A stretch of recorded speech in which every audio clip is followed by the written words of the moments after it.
We all love to hate him, but let's not lie. The music slaps. His greater hit singles like Paradise, Holding Hands, and Zimbabwe. So from Honeydew to Pretoria, to rap beefs with Nasty C and Kid Teeny, to a totally fake relationship with Natasha, he's touched the whole country with his music, and to be honest, he's here to stay.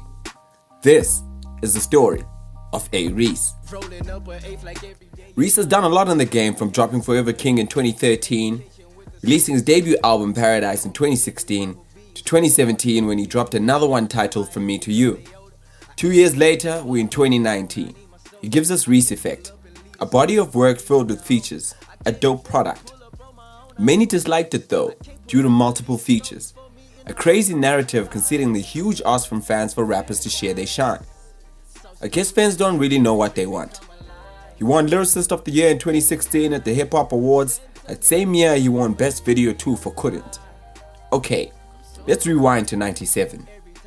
The boy doing things was born on the 27th of March 1997, better known by his stage name A-Reece. He's a South African hip-hop recording artist, producer, and songwriter from Pretoria. He's well known for his debut hit single Couldn't, which features MT, his former label mate from Ambitious Records. The boy originates from Pretoria in SA. He started writing music in primary school following the footsteps of his older brother Jody. Jody is a well-known rapper in the country, but many know him as PJ in the hip-hop game from the duo Benchmark, of course. Okay, let's talk about how he quickly climbed up the ladder. So many feel like Reece blew up twice, when he was 18 and he just signed to Ambitious, and in 2018 when Ricky put him on Pick You Up. Both occasions were huge for Reece, but the latter had a bigger impact due to his rise after many believed he was slowly falling out the game after leaving Ambitious Entertainment. Ambitious did him dirty, I won't lie. They pulled his music down everywhere, from TV to radio, and even YouTube.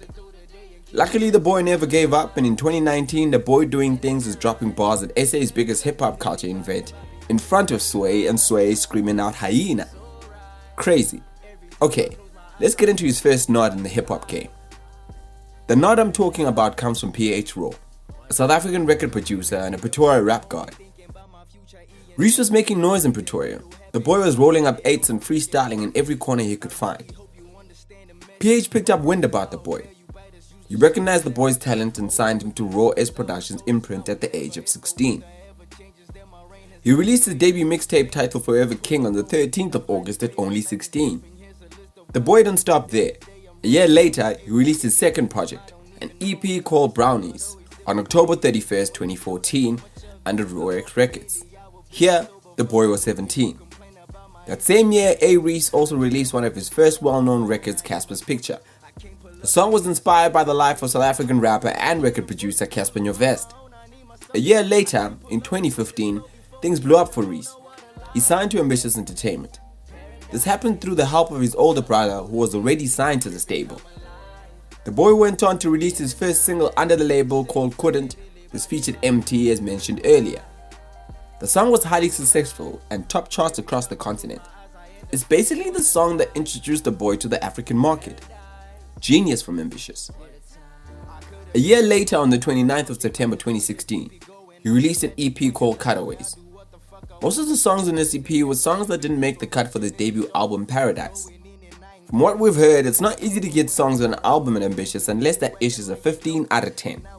Apparently the CEO doesn't play, bro, and Ruff, the label's music director, wasn't too close to Reece during his time at the label from get-go. A month later, on the 21st of October, his debut album finally dropped and topped the #1 spot on iTunes just under 24 hours after its release. The album did well and was mostly produced by Mash Beats. A-Reece got into a chat with a hip-hop publication and spoke of what inspired the album.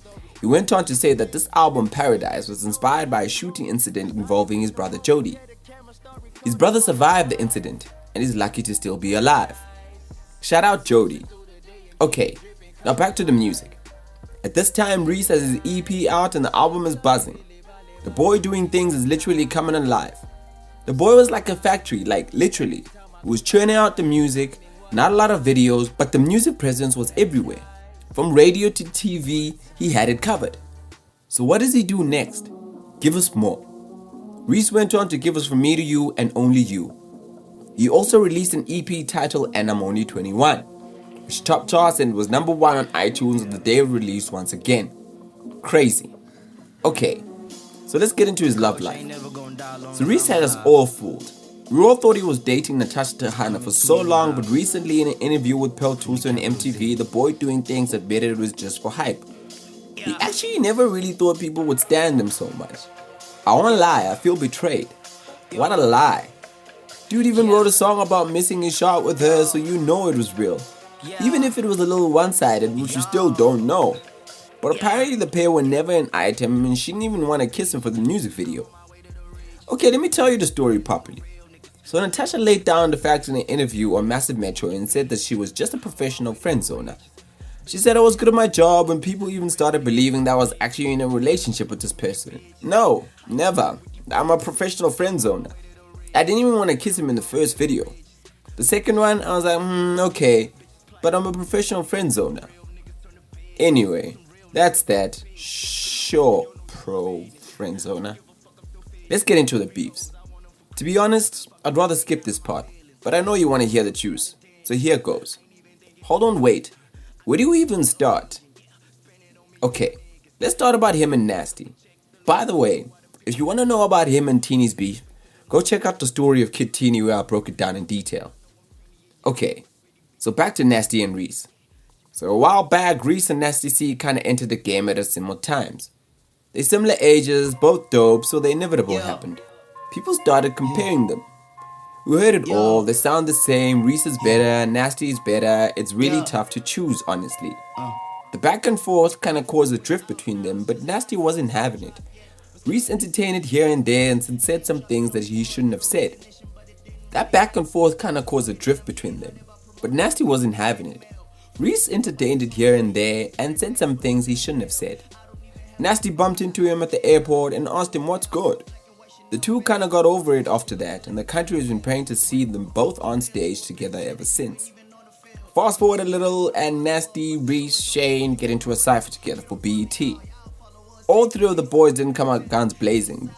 We all know they could do better, but it seemed like Oaks got a brief to take it easy or something. Look, whatever the case may be, we were all chuffed that they all shared the same stage. It felt like a dream, to be honest. Like I said, the cypher could have been better, but it was dope, you know. Areece took some shots at Oaks in the rap game. Oaks said he felt like we're folding in hip hop and not keeping it 100 by messing with other genres like Kwaito, a proudly South African genre. Many went straight to assuming the shots were at Cass and Questa. Okay, that was that. The cypher dies down, but the sight of both Areece and Nasty at the same stage was huge for most of us. Fast forward a little and Nasty is touring the continent for Strings and Blings. Nasty decided to reach out. Nasty had a big show coming up in SA for Iverson Tour. It was announcing all the guest performances on Twitter. Nasty also went on to ask A-Reece to consider joining him on his much acclaimed Iverson Tour. People on Twitter went into Monday happy. The move by Nasty C was totally unexpected. They've always been called the younger version of AKA and Casper. Also, they could never get along. To cut the long story short, Areece never pitched, even after agreeing to pull up to the show to support Nasty. Areece didn't get into his flight, didn't explain anything, he just kept quiet. Nasty and his team tried to get a hold of him, but apparently nothing. Crazy. It's a little bit of a joke in the game, but people say it a lot. Apparently Areece just never answers his phone. I guess I kinda understand why Echo was begging him to answer it on Meanwhile.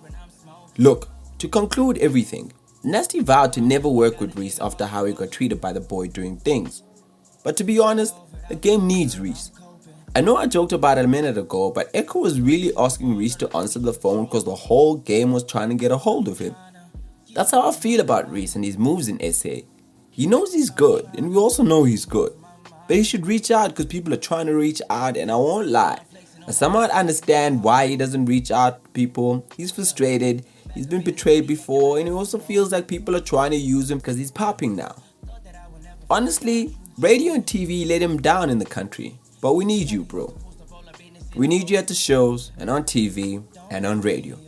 You're a special breed. Anyway, that's all we have.